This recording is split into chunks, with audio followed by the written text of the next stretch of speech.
Okay, so time for questions, and I will first invite Jeff Johnson for asking some questions to our candidate.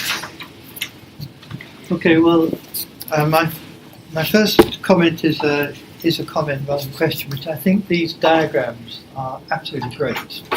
You don't have these pictures in your thesis, which is a pity, but I think there's something interesting about the pictures because they have a kind of a language and even a grammar of their own. So I think this is a very useful adjunct to your thesis. What I wanted to ask you one question. I did mention this when we met last week, to do with the notion of hierarchy, and to make a distinction between structures, social structures, and the people who are running social structures or have control of social structures or control of others in social structures. So obviously I've been thinking a lot about this last week and thinking about this big global world that we live in, which is a big, very big, complex social structure, which is very hierarchical and very controlled, which you told us. And so my question is this: if you consider any social structure in today's imperfect world, so be it a government or be it, well, I had a number of examples. One was Facebook with Mark Zuckerberg. He's the chief executive, and so he's the big boss. So the question is, can we have Facebook without Zuckerberg? Can we have a self-organizing management of Facebook, which has, I believe, 3 billion users, probably less in the current controversy, but anyway. Then another example is, which you mentioned yourself, is a kingdom. So historically a kingdom has a king, is the top-down organizer. So this perhaps picks up on the first few chapters in your thesis, where we're moving from classic kingdoms and kingships structures to the self-organizing structures that people like Marx and co were aspiring to. So there the question is, can we take a kingdom and can that be ruled by a self-organizing something or other, which has no hierarchy? And the third one, example, comes actually from the thing you've just shown us, which is Robin Hood. So Robin Hood, as I understand it, his gang of merry men, the outlaws, that actually he was the chief outlaw. So he was the boss. So could we have Robin Hood's band of merry men without Robin Hood being the boss? Okay? So, well, I think it's possible. I mean, there's a question of how it works in small groups and also in large groups. I think in small groups it's easier to achieve. Still, I think it can also work in larger groups, because they can also be like a more local organization which gets a more global result. And there are a lot of mechanisms of self-organization which doesn't really need a king or a leader on top. And I think often actually a lot of things happens without needing a leader, but it's just like there's already a lot of self-organization happening, but it's a bit hidden beyond the hierarchical structure. I think a lot of times. I think. Well, I think it's an effort you have to put to keep an organization self-organizing. It's not always easy to achieve, but I think it's possible. And there are two questions actually. First, like there's a question of that there will often always be people who will try to get power, who will like try to be chief, and then there should be mechanisms which oppose this. But there's also like a leader cannot exist without followers, and so there should also be an effort put in like not having followers, not not depending on a leader to say what you have to do, but like decide it among yourselves. I think it's a big effort to do, but I think theoretically it should be possible. Okay. You can ask another question if you want to. Hello to Harry. Okay, so something completely different.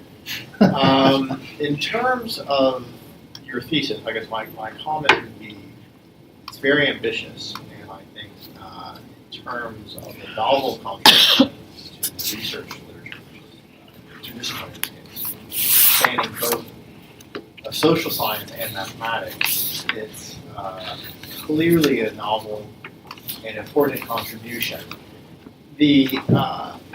When you gave your talk just now, you did not, of course, go into the level of detail which is in the thesis, in particular the level of mathematical detail and the level of detail you did in your simulations, and also the level of detail you had in your historical and logical work about the formation of money. So if we take your sort of network model hierarchy seriously, you've done some simulations, you didn't really have time to go into in your talk, where you discuss that, well, is there some sort of empirical way to see is there a hierarchical network and a sort of non-hierarchical network, a network which essentially is less, more anarchistic, which has this constant opposition phenomenon. Are these networks empirically different?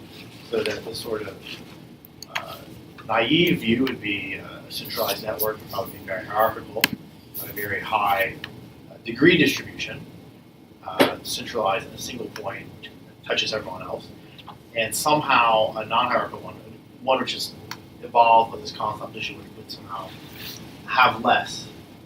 In your thesis, you state that the hierarchical network clearly follows a power law, degree versus the cluster coefficient, which is how much influence they have on their neighbors, their sort of neighborhood metric.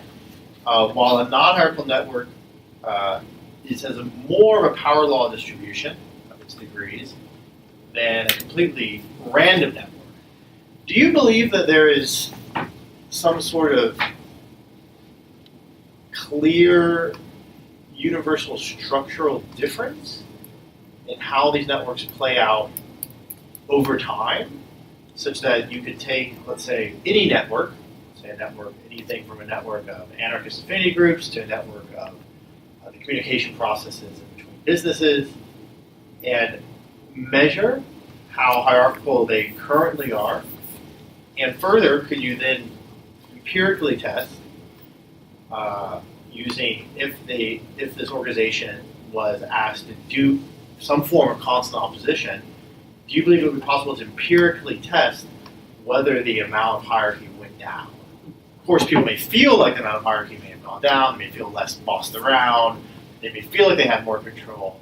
But do you believe that there is ultimately something objective there that the mathematics can capture that can lead to sort of regularities in the mathematical structures of empirical data?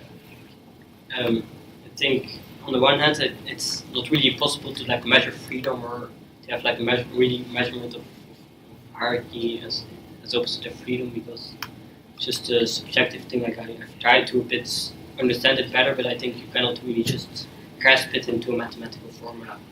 But I think you can grasp aspects of it, like you could look to structures and see whether they're more or less hierarchical. But even in these structures, the functional aspect is missing. Like you don't really say what this relationship means, what this relationship entails. So that's also why I saw that in my simulations, the outcome wasn't really that clear. There was not really that much of a difference between a hierarchical and a non-hierarchical network, and it really depended on which kind of local rules, which kind of functioning are put on these networks, which were the results. But I think you can still look to networks and see whether they're hierarchical or not. For example, I did show a bit how to make a hierarchical network less hierarchical.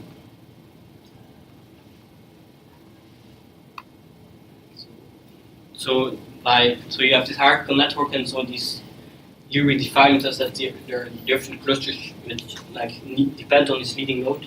We can make it less hierarchical by making connections between these low-level clusters, so that they don't have to pass by this leading node like this person on top anymore. And I think this can be a mechanism you could see it as a mechanism of constant opposition, which can be used in networks, and can use it to be less hierarchical. But I'm not sure whether just applying this algorithm would necessarily lead, whether it's necessarily relates to a real life act, because there are so much the functional aspect and so many social factors playing, and so subjective. It's always clear to say where it would. And lastly, could you comment a bit about, so one of the most, this law of requisite hierarchy was sort of stated that certain kind of hierarchy are essentially necessary to deal with the kinds of variety in the inputs and controlling these inputs to essentially achieve desired goals. You argued against this, I think, very successfully, but then it was not quite, for me, quite clear. Right? It seemed like your argument basically said, well, we could have decentralized feedback loops, which essentially prevent this sort of hierarchy. It could actually be more efficient. Is there a alternative to the theory of requisite hierarchy that you feel like maybe in the future you could phrase that could be useful for organizations? What would you call this alternative besides anarchism? You say that there is something that is not a political ideology, but which is a method of group functioning, which even groups that do not self-consciously consider themselves anarchists could adopt to deal with the immense variety and complexity of the world today. And that's, I think, the political question, which is anarchism more well-suited than hierarchy for dealing with a complex world? I'd like to know your opinion on that. It's a difficult question.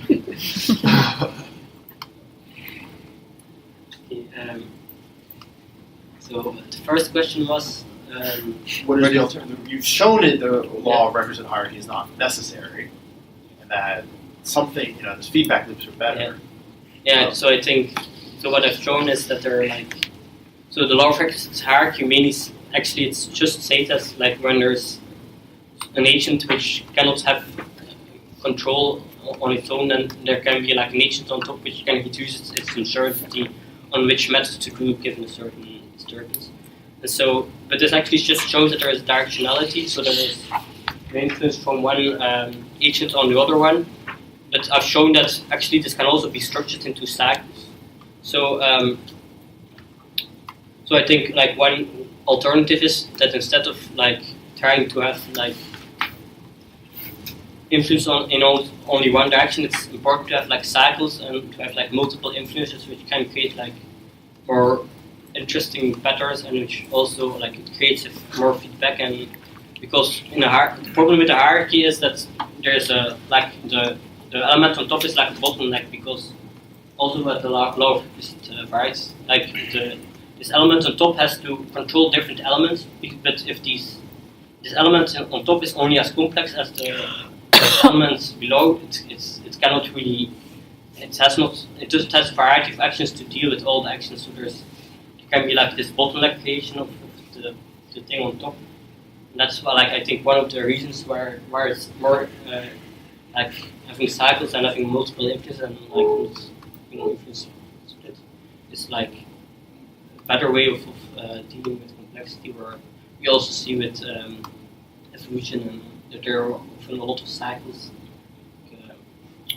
So one way of, I think, where hierarchy is better, I think, is when there's one main goal. There's only one goal to achieve, and then you could split it in smaller goals and try to I think it's possible that hierarchy is better in this case, but as we are humans, we all have different goals, and so we don't. So we cannot just reduce it to having the one main goal on top. We also not do achieve four goals or more. That's what I think. Oh, sounds good. So it does sound like in a complex, multipolar world with many goals and many different kinds of people, that anarchy would politically make sense to deal with this amount of sort of global chaos. Yeah, I think so.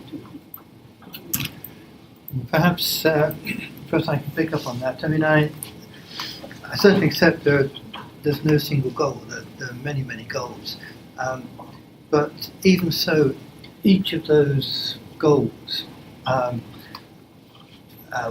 would usually not just be an individual person's goal, but they would be collective group goals. And so is it possible that each of those goals, in a simplistic way, would itself create some kind of multi-level structure? So that you've got this kind of, not quite sure how to call it, but certainly not a hierarchy with something at the top, but a lot of self-organizing structures, each of which internally is not anarchistic, but in fact it's hierarchically structured. And let me give you an example. The countries of the world. Okay, so there is no effective United Nations. There's no effective world government. And I give you an example, being British, coming from Great Britain or now diminished Britain, that in the world of Brexit, one of the narratives was to take back control.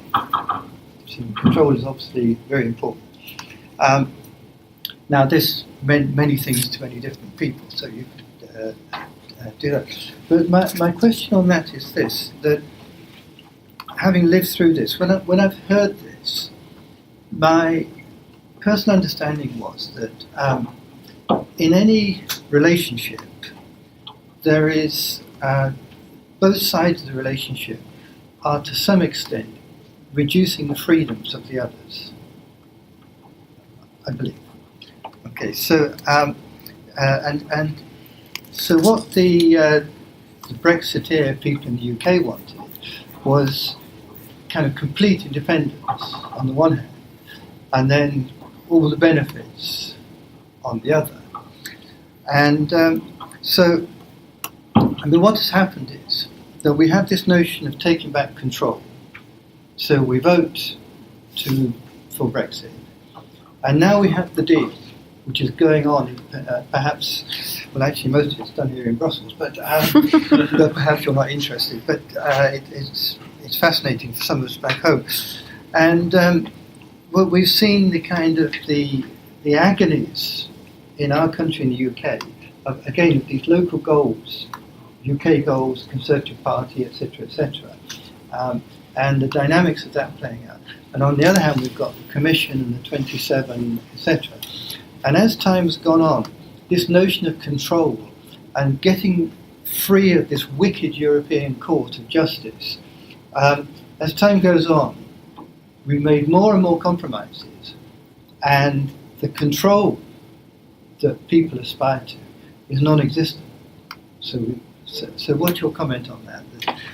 This notion of power and hierarchy? I mean, I don't expect you to give a full answer. It's complicated. The application of the thesis to Brexit. But it's a complex system, so.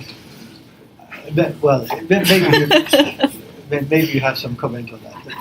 I think there are like controls on different levels, and it's like, I mean, people want to control, but actually the British government doesn't give them freedom neither, as does the European government, I think. And it's also, I have the feeling like the mechanism you were describing is also that when you try to like influence like the state or like a bigger structure, like for example, let's local British government tries to have like more control of the European thing. That's because there's like a bigger structure. You cannot, there's like an asymmetry, and you cannot really reach your goals by in this hierarchical way of thinking.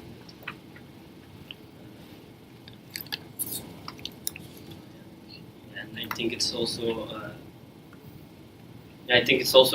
there can be different types of freedom where your freedom is really like what you say, that there's like a conflict happening, like freedom of the one diminishes the freedom of the other, while I think it's not necessarily the case that the freedom of one can increase the freedom of someone else, and can, like Bachman says something like really freedom as the kind of freedom that he is speaking about is freedom that by being free I increase the freedom of others, and the freedom of others increases my freedom. I think it's different to understand such freedom as a right. It's given to you or as something that you take. It's kind of these are pretty to answer it in terms of praxis is pretty difficult. I hand back to Harry. I think maybe to go back to Jeff's question, the hard part of any thesis like this, which we've been admirably well on, is connecting the mathematical abstraction to the social reality. And insofar as that you have made a mathematical abstraction, you have clarified, various important differences between freedom to and above and freedom over, concepts of control, internal control, external control.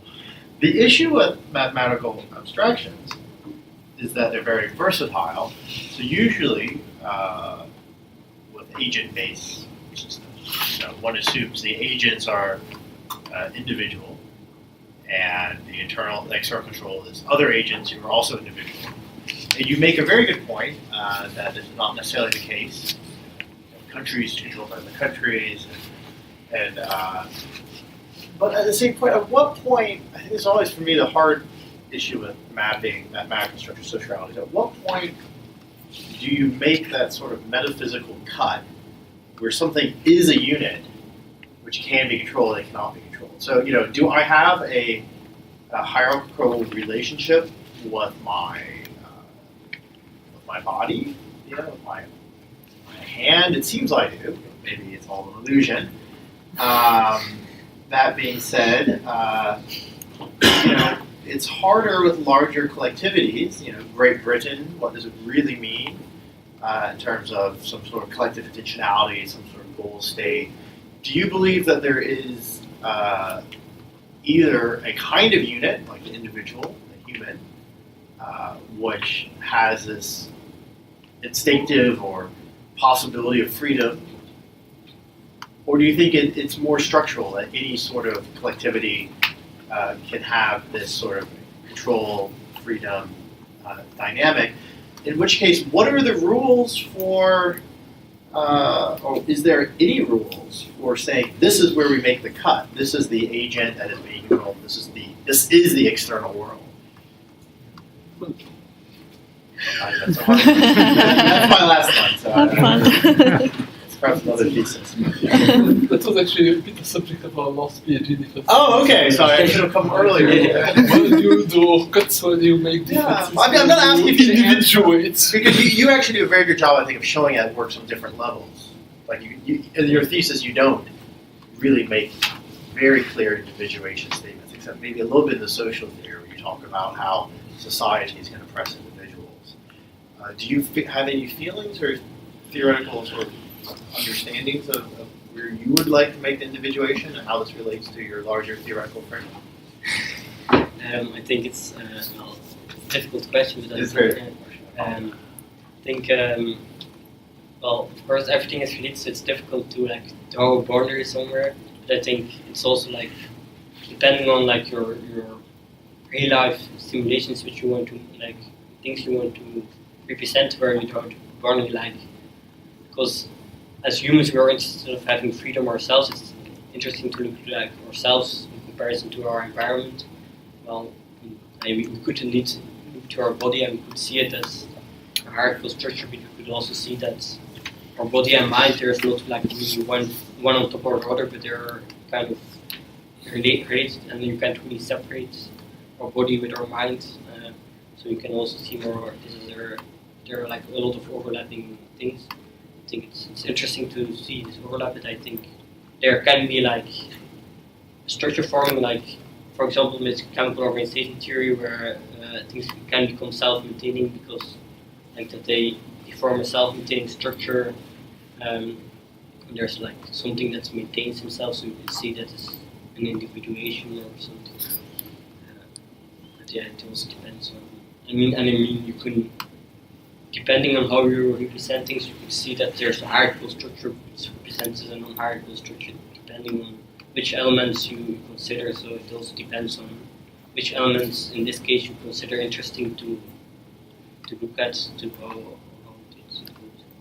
think that's a good answer, and I think the concept of maintenance and chemical organization theory, you're also in your thesis, you mentioned autopoiesis are good ways to deal with this. Okay, thank you. And I would like to invite Okay. Remo. Yeah, thank you. So Remo, thank you for your thesis. It was really fun reading it because you're dealing with a question on which I think humans have thought very long. It's about power, and it's about about freedom and freedom of action. You also try to introduce a mathematical framework, and so for me it's quite interesting as an outsider. But I still have a question on your assumptions, on one of your assumptions. Thinking about power is quite old, and I think some 2,400 years ago there was another thinker about power, a certain Plato, in his Politeia, talking about political systems and about the ideal political system. And he has a section on education. And his starting position seems valid, he wrote, and it's a translation of a translation, and I bring it to you here thanks to Google Translate. But of all animals, the boy is the most unmanageable, inasmuch as he has a fountain of reason in him not yet regulated. He is the most insidious, sharp-witted, and insubordinate of all animals, wherefore he must be bound with many bridles. Okay, the text is gendered, we know that. It was in patriarchal society, but if we would translate it into systems terms, you might say, well, unless a society is able to fashion some bond between a member and its political authorities, regime, or even a cultural community, no kind of system, no kind of political system could endure. Yeah, that's his translation of Plato. So his point being that children or young members have to learn the rules or learn to attach importance to certain rules. So your perspective, I might be wrong, but from your perspective, is learning the rules a form of indoctrination? Is it putting constraints? Is it reducing alternatives to thought and action? And another thing is, well, learning of rules. That might be the case for dictatorships, but it might also be important for a community of Bushmen. It might also be important for a democracy, as well as for a maybe more anarchist kind of community. Might have some, or we might need some common understandings or common rules. And you make distinction between power over and power to, which is interesting. But power to implies internal control. And I had the impression that you seem to imply that we are born with internal control. Where does the internal control come from, and what could be the implications for your modeling? That would be the question. So, if we're born with internal control, I think you get control over your environment by learning and adapting into this environment. So you're not really born, like you're not isolated from your environment. So you cannot really say that you're born, you're isolated, and you already have internal control. You get this control by interacting with your environment, I think. And you learn to do it better. And so about these rules, I think kind of more like social systems where it's, where there isn't, and especially there's not like one big rule decided from a big system, but it's more like that there's like more, instead of rules, there are like local agreements where people agree on certain things because it's beneficial for both parties, but these can change and they're not really put both, they're not really determined from both, or like they're not really decided from both. They're more coming from the interactions of individuals, where they try to find which is the best social arrangement of how to live. And I don't think you really need absolute rules or something. Even we see that it's never the case that people follow these rules, and even the more you try to control and try to impose rules, the less it's possible often, like, because trying to control everything means that people don't really want it, and that there will be like an opposition against it, something like not doing work. Yeah, Please you follow can. up. This is a great question, and because I'm thinking of my own grandchildren. So I have 2 grandchildren, 1-year-old, and so they are completely dominated by their mother and their father, I guess. And so the question is, at what point? Maybe it's the question you asked: the cut between the child and the autonomous adult. Is that That would be a reframing. Yeah. Where is it? I think you learn how to, like, you can't really just draw clear lines, that you have more and more internal control, or that you're like more and more autonomous, and it's more something you learn, and there's not like, it's more something continuous than where you can draw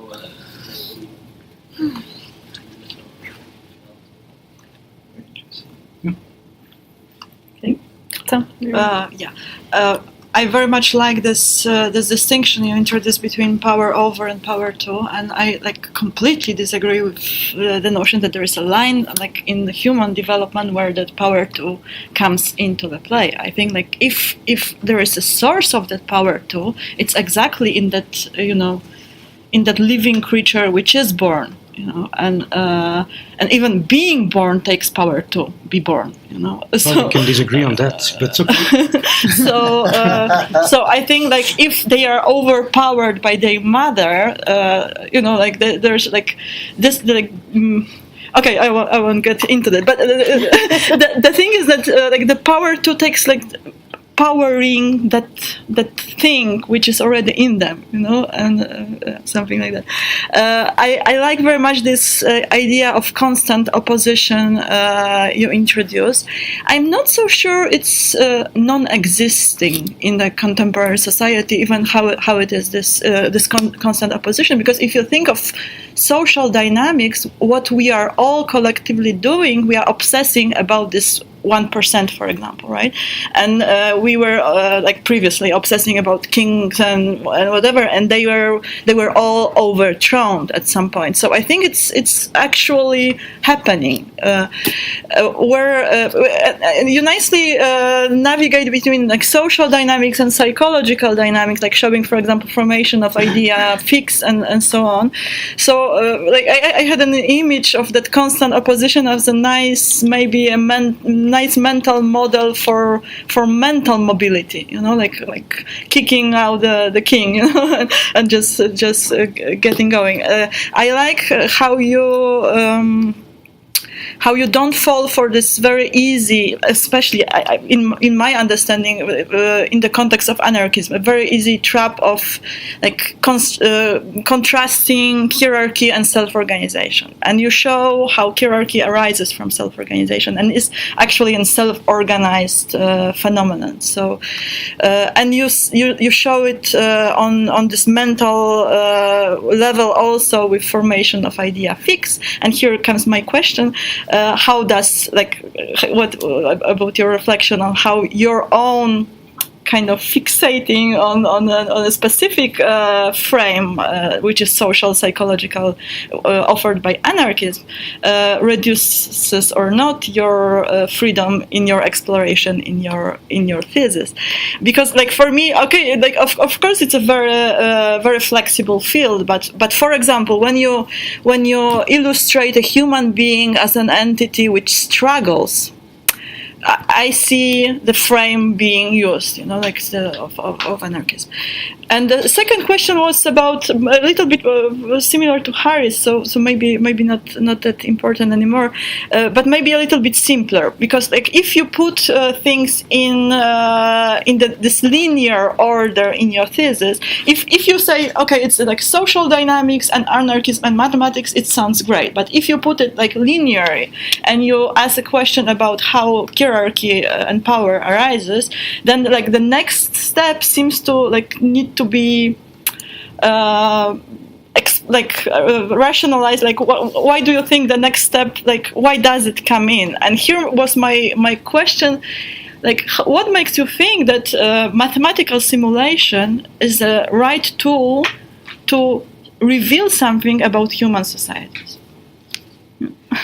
So the first question about like whether I'm not susceptible to ID fix, I think like everyone I am, but I still try to be like critical to anarchist idea and to my framework, and I think you see it in the anarchist movement that there's a lot of critique on different ideas, and so it really exists.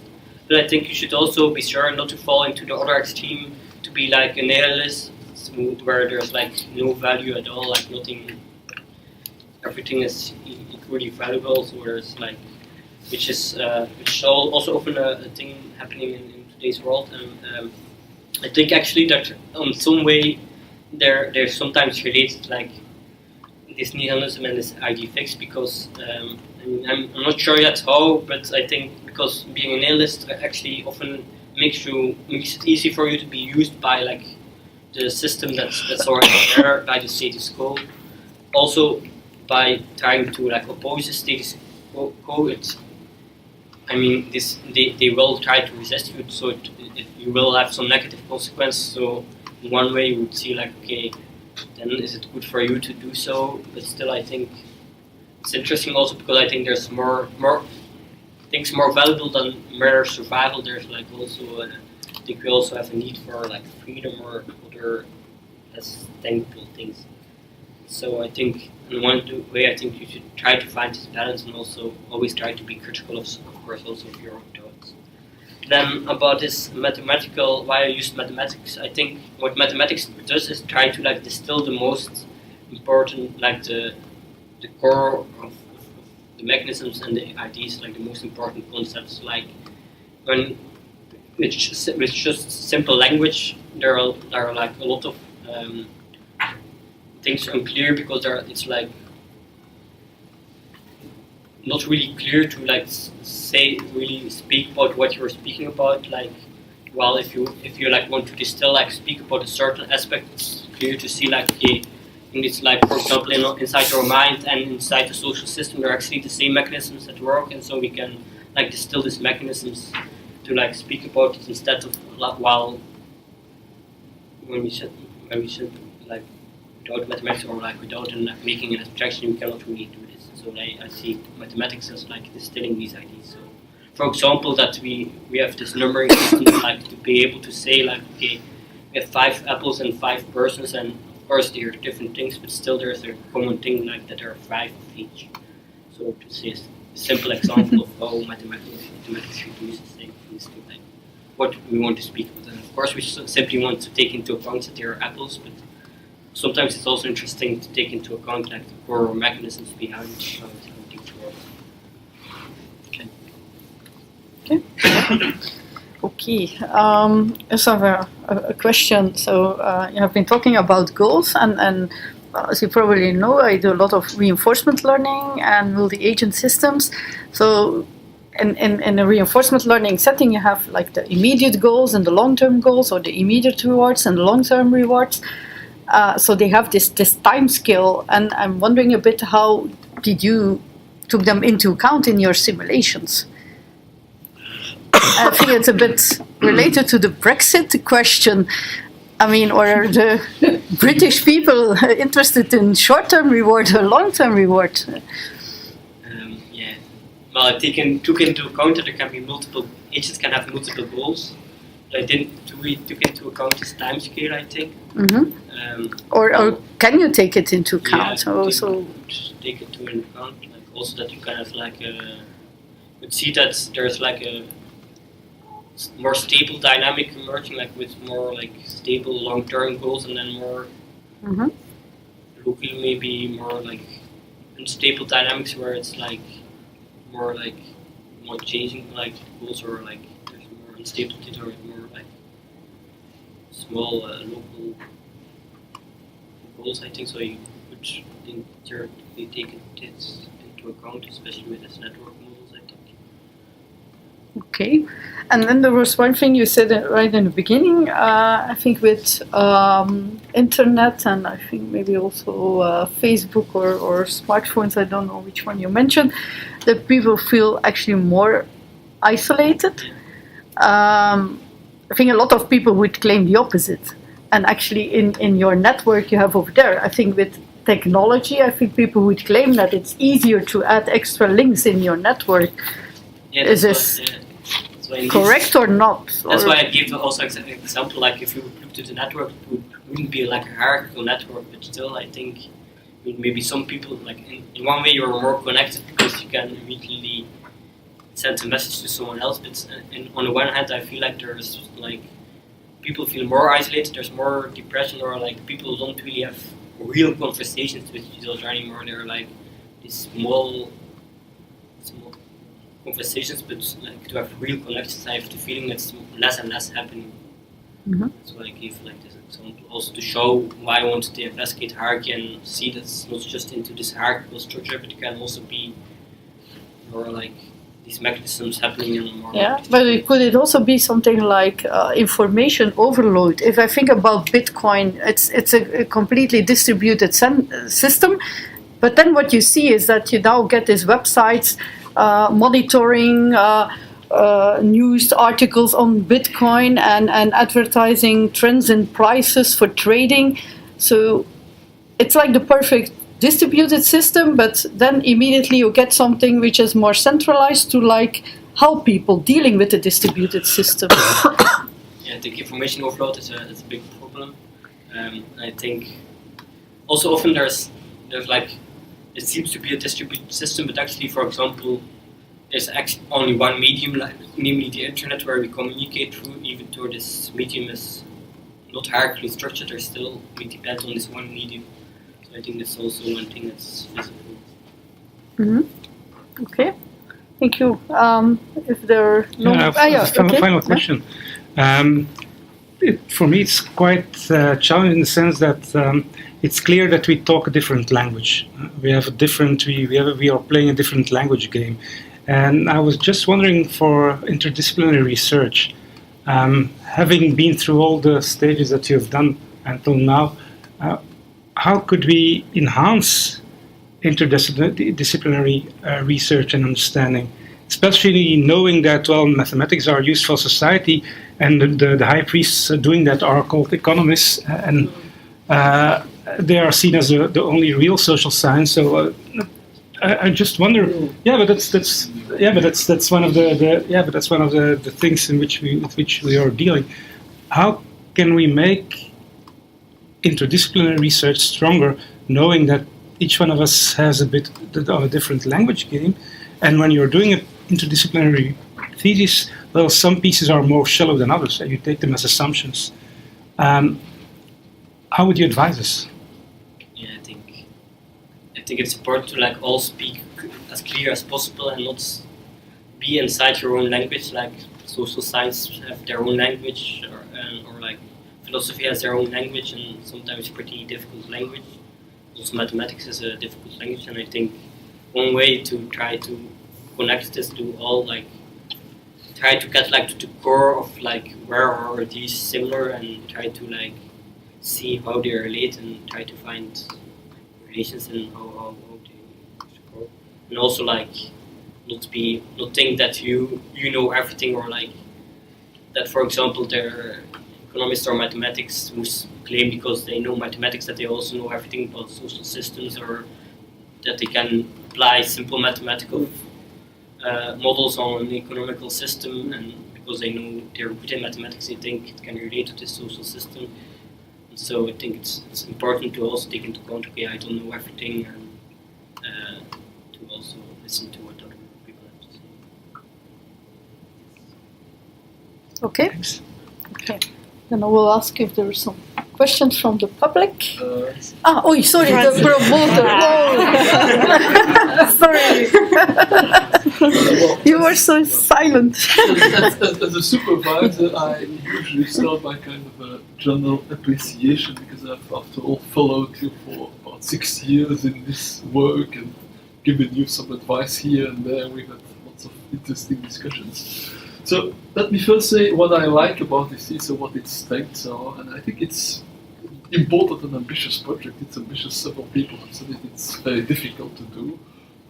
You may not have succeeded as much as we would ideally have hoped, but of course, given the difficulty of the project, you have done actually quite well. You have become quite far.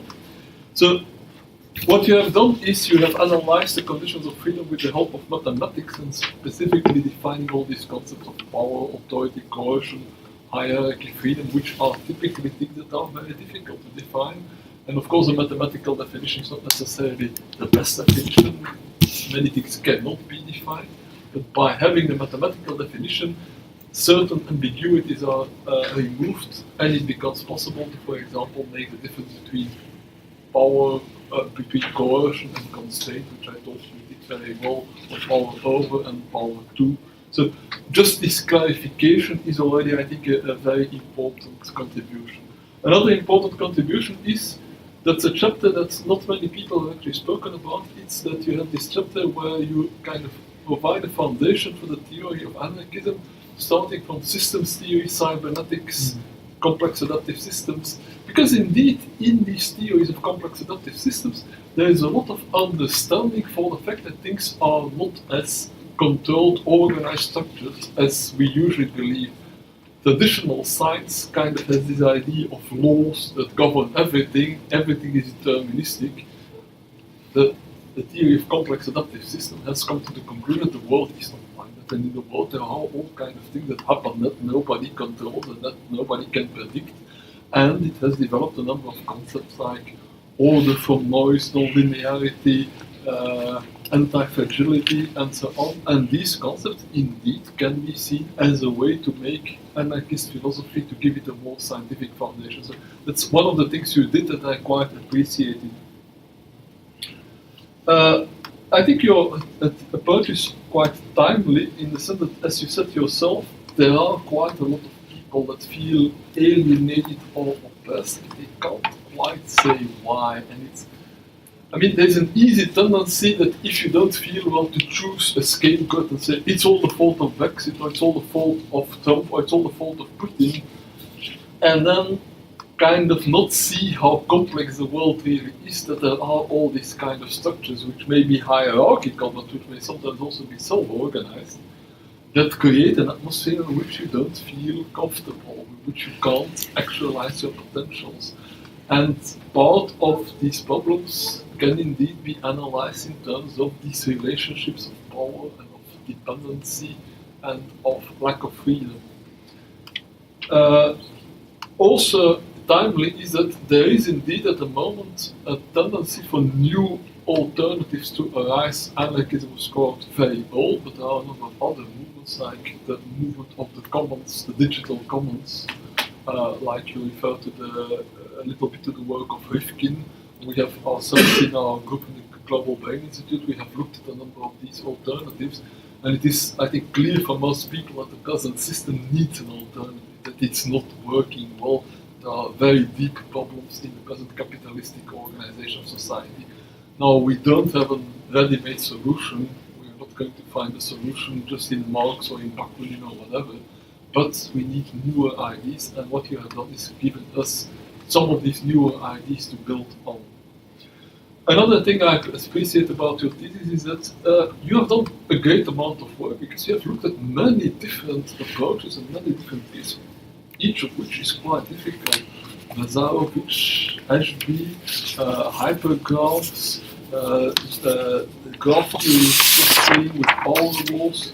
These are all very difficult theories, and you have analyzed each of them to the level where you could criticize them and say, that's a shortcoming, it may help us to understand this thing, but it doesn't help us to understand this thing. So that makes us also a little bit for disappointment in the sense that you haven't found any of these models that nicely fitted your purpose, but you have pointed out how each of them is relevant, but also what its shortcomings are. So in that sense, it's also, I think, an important contribution. And particularly, you have analyzed, for me personally, as a cyberneticist, things like the law of requisite variety, the theory of power, the theory of Nazarovich. They're kind of implicitly assumed by cyberneticists as being these kind of foundational things, but nobody has really looked at the assumptions and the shortcomings, and you have pointed out that there are indeed a number of assumptions that are not at all obvious and that cannot just be generalized.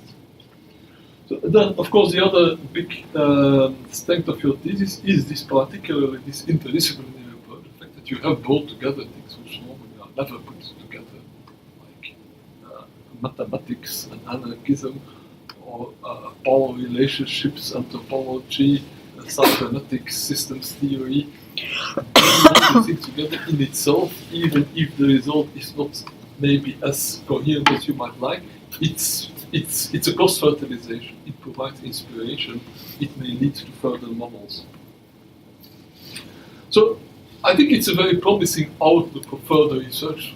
Let's hope that we will get a chance to do this further research, but at least I hope that maybe others will be inspired to do further research. Now, of course, I also come to the shortcomings. Because of this ambition, because of this interdisciplinarity, because of you have looking at all these different things, the net result was that, yeah, it's a bit fragmentary.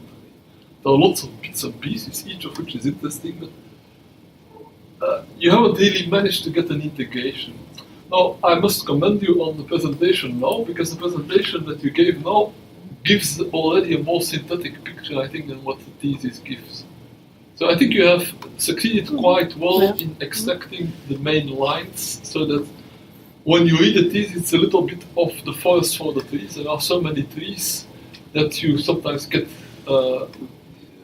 don't see the forest anymore. Well, I think your presentation kind of did justice to that. It gave us again an idea of the forest, and that means, yeah, unfortunately, there's a bit of a lack of a clear conclusion. You haven't given us a recipe of how to organize society. You haven't told us what's hierarchy really is. You have given us different models of hierarchy. You haven't really told us in how far self-organization is better or not. So the conclusion, on the other hand, is that these things are complicated and there are no simple solutions, but there are elements of solutions. And I think you have given us quite a lot of good elements to start with. So my overall evaluation is that this is an impressive piece of work, which addresses lots of very difficult but important issues, that you have a very original combination of different ideas and methods, and that without doubt, I think you deserve a PhD for it. Finally, I'm supposed to give you a question, and it's difficult because people constantly were asking the kind of questions that I thought I might ask, so let me just create another variation on the questions. When you speak about methods to go from a more hierarchical power base to a more non-hierarchical way of organizing, you kind of suggested two approaches. The one is the constant opposition, the other one is the local coherence. Now, the local coherence, is where I understand it well, is that locally, with other people, you come to agreements, but we don't necessarily have an agreement that applies to everyone. On the other hand, with the constant opposition, there it's a kind of a more centralized approach, because there is this one person at the top, this 1% or 0.1%, and you need, as a collective, to kind of take power away from that person. And that brings me to one of my favorite theories of the last time that I have told you about, the theory of the anthropologist Christopher Boehm, who has looked at how hunter-gatherers deal with hierarchy.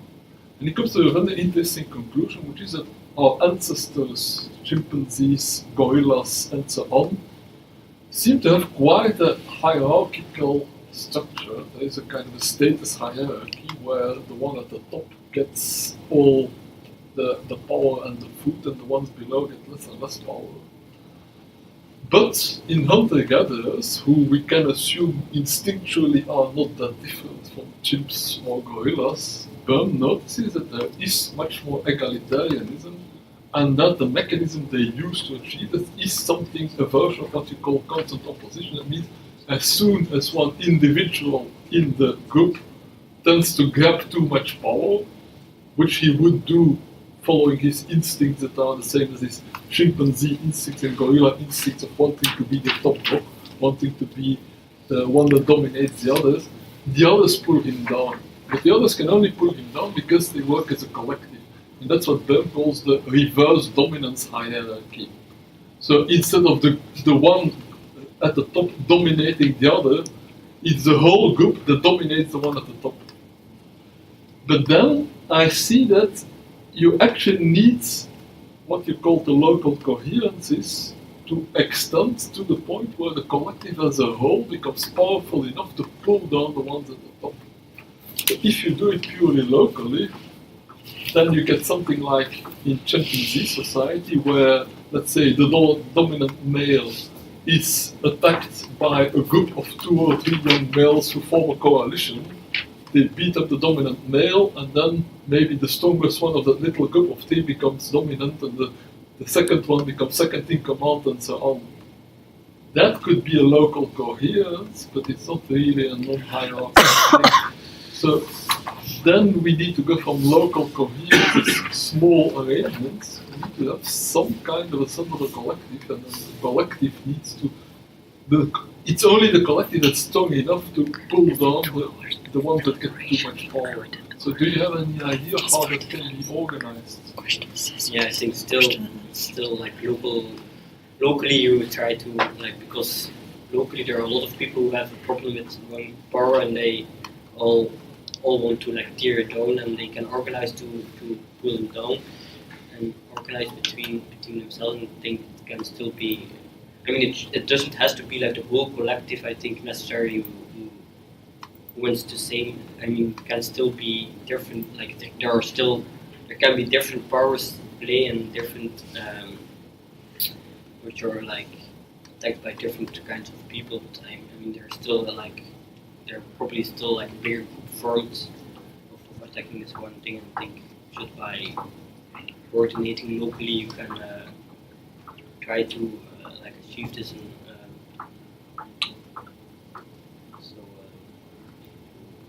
But if I look at history, we have a few of these mechanisms implemented. Mechanisms such as progressive taxation, which is democratically decided. It's not working very well at the moment, especially not in the US, where the rich just get to pay less and less taxes. But progressive taxation is in principle this kind of redistribution mechanism that should flatten the power wall. But that progressive taxation is because democratically there has been a majority that has voted for that. So that means you need to have a big collective. Another of these measures that we have is that in most democracies you have a limitation to the number of years that somebody like a president can remain in power. But again, that has also been democratically decided by a majority. So sometimes you do need majorities to. Think necessarily changes should happen by this majority thing, because often like it pulls down power a little bit, but it doesn't really make it disappear, or it's still there. And I think it's more interesting to look locally on how we can organize and organize differently than by needing this power, and by organizing without needing this power, like being able to reach our goals or get what we need without depending on a state or a higher structure. That's by doing this locally and by strengthening this way of organization and making it like grow, that we can like organize it on the side of this hierarchical structure and try to create an opposing force or something. Okay, one final question, which is a difficult question, but a very interesting one. You have this small simulation about synergy, and then you speak about local coherences, and we have had a discussion about different individuals having different goals, and the moment they start interacting, the one may limit the freedom to the other. My idea has always been, if you have these different agents or the different individuals interacting and they have different goals, by trying out many different variations of possible interactions, they may find the one that's most synergetic, and the most synergetic is by definition the one that most benefits everybody. That means you may have goals which at first sight are opposite, but a synergetic solution means a solution where both are happy. So, the methods you think that maybe to simulations or to a mathematical analysis of what is synergy, to which we could enhance this mechanism of finding synergy and thus reduce this problem of the one reducing the freedom of the other because they have at first sight opposing goals? I think it's a difficult question. I think first, well, one basic mechanism is just variation and selection by trying out different things and selecting which gives the most synergy, you get the most synergy. But I think also there needs to be some creativity here, because it might seem like on the first sight there are opposing goals, but actually if you think outside of the box, you can see that certain goals, goals could also be reached with certain methods we didn't thought of, where these both methods actually make that these goals are not opposed anymore. And think to do this you need to think outside of the box and be creative, and you cannot just put the method on these things, I think. Okay, so we need also more methods for stimulating creativity. That's what I wanted to hear. Yeah, okay. Okay. Questions from the audience. I think you will first. Yeah, I don't mind. Yeah. Yeah, Okay. Yeah. Yeah, Ivo, already congratulations. I followed your transformation in all senses of the word during the last years with a lot of joy. I saw how difficult it was from time to time, but it's fantastic to see you here now and do this great work. I have a few small remarks or suggestions or questions, whatever. And whether you find it necessary to comment on them, I leave completely to you. First, this important difference between power to and power over. There is somebody here made already reference to antiquity. There is a thought, this is already realized in antiquity, they even have specific terms for it. It's the difference in Latin between potentia and potestas. Potestas is always external power over somebody. The pater familias has the power over life and death of everybody in his familia. While potentia, everybody has potentia. Even a slave has potentia. A slave is not a human being, not because he has no potentia, but because he is in a juridical status, which denies him the status of being member of the polis. So I think there is something interesting going on. You're pointing to something which is already very old there. Also, maybe political philosophy can help you here. Giorgio Agamben, the Italian political philosopher, has written on this. And he points out there is something going on there. He points out that in modernity, I read it in the French translation, given that my Italian is not so good, that the vouloir became much more important than the pouvoir. Yeah? So in antiquity, people would be considered much more from the point of view of their pouvoir. They can do something, this power too. While in modernity, the idea of vouloir, but who is having this will?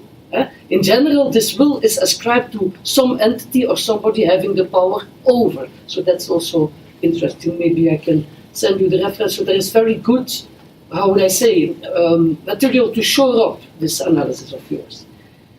Then a second remark, our political imagination is way too limited because we always look again at modernity, but there are very interesting, and we had some discussions about very interesting historical examples, even in the relatively recent European history, of complex organizational systems which persisted for centuries and without a centralized power over everybody. Yeah? And I think, for instance, about the Hanseatic League, which was a collective of cities, autonomous cities, which had different forms of local government, but which we would all, in some measure, would call democratic, between brackets. They were not totalitarian, they were not tyrannies, but they had different money systems, they had different languages, different religions, and different governmental bodies. And nevertheless, they formed a stable structure that lasted for over 500 years and resisted enormous empires. How did they do it? They all signed a treaty, some treaties, which interconnected them on the level of commerce, military support, and financial support. So if an empire or a king would attack them, they would block his access to his banks, and they would collect their ships in the harbors of his country. And so nobody dared to touch them. So this idea that you can have power without being centralized and powered over, there is historical evidence for this as well, I think, from an anarchistic point of view that tries to find this nice balance. This is maybe relevant. And then the last small thing, just a suggestion, your mathematical, it was very clear in the last slide that you showed, your mathematical approach might maybe profit from looking at the hierarchical part of your analysis very much, if you look at it from a structural point of view, very much has this set theoretical flavor. While the internal power to organization style, the more autopoietic organization style, has much more this category theoretical approach, where you look at the logic or the structure of the entity, not from the parts of which it is constituted, but from the point of view of the relations that it can entertain with the outside world. So maybe it is useful to take this into your, by the way, congratulations with this nice equilibrium between rigorous and non-dogmatic work with mathematical tools, but maybe this difference or this extra could help you as well. Thank you very much. Thanks. You want to comment something? Yeah, indeed, maybe I can look into this category. Yeah. Okay. Somebody else? Congratulations. And I have one question on this mathematical approach. It seems as if it is always, it's like a mathematical fact that hierarchy opposes freedom. I wanted to ask you, are there any possibility to create some hierarchical structure that would increase the freedom of the components and not decrease the freedom? Or is it some kind of a mathematical given that hierarchy is opposing freedom point? No, well, I kind of used hierarchy as an opposition of freedom as a definition, like, and of course it depends on how you define hierarchy. And I've investigated this functional aspects of coercion. I've investigated the structural aspect of like a hierarchical structure, and I've shown how they are related. But I think it's not necessarily always that because of there's hierarchical structure that it relates to functional aspects like lack of freedom or something. Like it depends also what this hierarchy entails and how is it like what does this relationship means. Like if you have like hierarchy in the set of like having a bigger set with smaller sets, or like you could say that we are here a group of individuals, so there's like a hierarchy, but it doesn't really mean that necessarily there's this lack of freedom aspect. So I think they're both broad concepts and there's a lot of overlap between these ideas, but there's also some differences between them. Actually, you think that we can conceivably think about designing hierarchies that will safeguard the freedom of the components or increase it even? I don't really think so, also because I think freedom is like, I see freedom more as like the second kind of freedom, as like something that you have to take, or like it can even be like an opposition of coercive structure, and not like it's like that you have to develop yourself. And so I think freedom cannot be given by a hierarchical structure or by a non-hierarchical structure. It cannot just be provided by you by an external force. I think that's kind of more like a height, and you can get heights, but with heights there are also duties, and I think you are always then dependent on the structure, and I think you cannot really.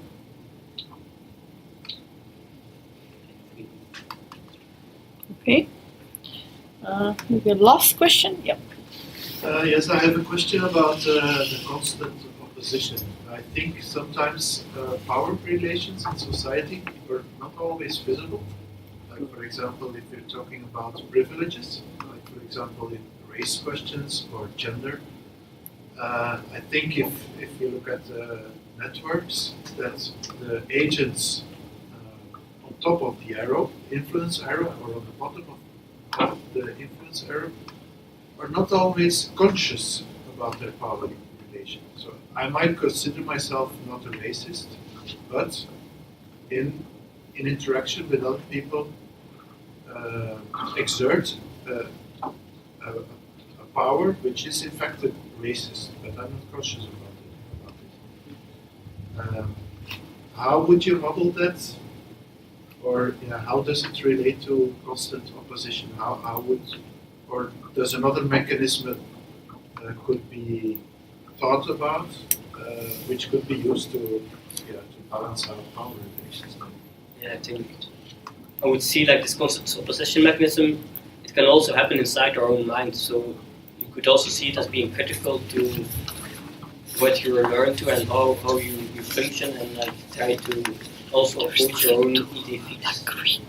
And also like that, or and you could also see it as like trying to break out certain norms. So to see that when there are certain norms put on you, to like try to oppose these social norms, even though you don't really come clearly from some clear structure or something. So of course, I've thought this in general constant opposition that it can mean a lot of things in different circumstances, and it's a general framework, but how to apply this in specific circumstances, it's still still need to more like think about how to completely apply it. Okay. Then I propose. Oh, but yeah. Then that's the very last question. We should really stop. So my question is about scalability. So assuming that each node is an indivisible nuclei, so it's like, so let's take a person. What way you can devise it?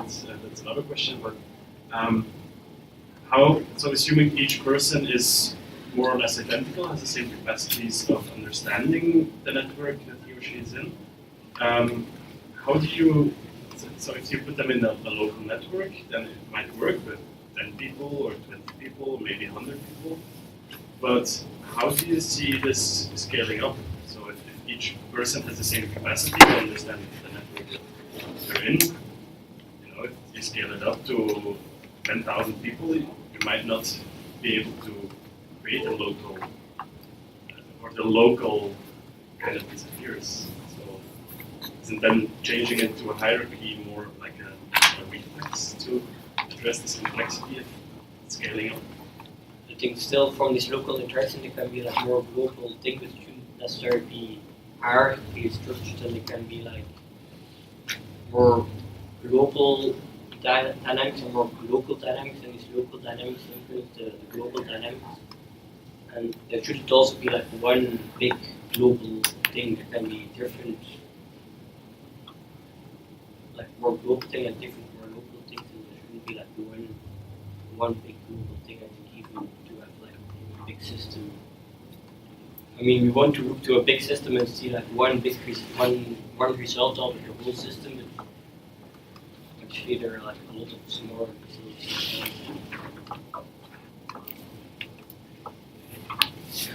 Okay. Then we go. The jury withdraws, and we will come back.